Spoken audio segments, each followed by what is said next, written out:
6 अक्टूबर पूरी दुनिया में दिमागी फॉलिज के बच्चों का दिन मनाया जाता है। दिमागी फॉलिज जिस्मानी व दिमागी माजूरी की वो किस्म है जिसमें दिमाग को पैदाइश से पहले, अमले पैदाइश के दौरान या पैदाइश के बाद किसी भी वजह से नुकसान पहुंचता है और ख़ासकर दिमाग का वो हिस्सा ज़्यादा मुतासर होता है जो हरकत को कंट्रोल करता है।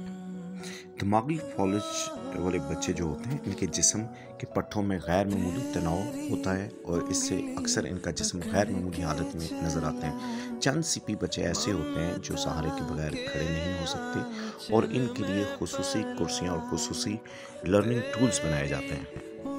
किंगस्टन स्कूल 25 साल से ऐसे बच्चों पे काम कर रहा है और इन बच्चों को फंक्शनल स्किल्स, स्पीच थेरेपी और फिजियोथेरेपी की स्किल्स के ज़रिए एक बहुत ही खुशगवार और प्यार भरे माहौल में, जहाँ पे इन बच्चों की बहुत हौसला अफजाई होती है, ऐसे माहौल में इनकी तालीम और तरबियत की जाती है। इस वीडियो को आप देखें कि इस वीडियो में कैसे जितने भी दिमागी फॉलिज से मुतासर बच्चे हैं उनको बड़े ही ज़बरदस्त तालीमी और गैर निसाबी सरगर्मियों में रखा जाता है। ये स्पीच थेरेपी हो रही है सीपी बच्चों की, और प्रोफेशनल स्पीच थेरेपिस्ट इनकी स्पीच थेरेपिस्ट क्लास लेते हैं।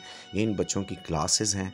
इसके अलावा इन बच्चों को हर तरह के उन एक्टिविटीज़ में शामिल किया जाता है। ये फिजियोथेरेपिस्ट हैं। हमारे स्कूल में बच्चों को इनके लिए एक पूरा फंक्शनल प्लान बनाया जाता है और पेरेंट्स को ट्रेन किया जाता है। ये हमारे फिजियोथेरेपिस्ट हैं जो इन बच्चों के ऊपर डेली बेसिस पे इनका काम होता है ताकि इन बच्चों को पूरी तरह तैयार किया जा सके।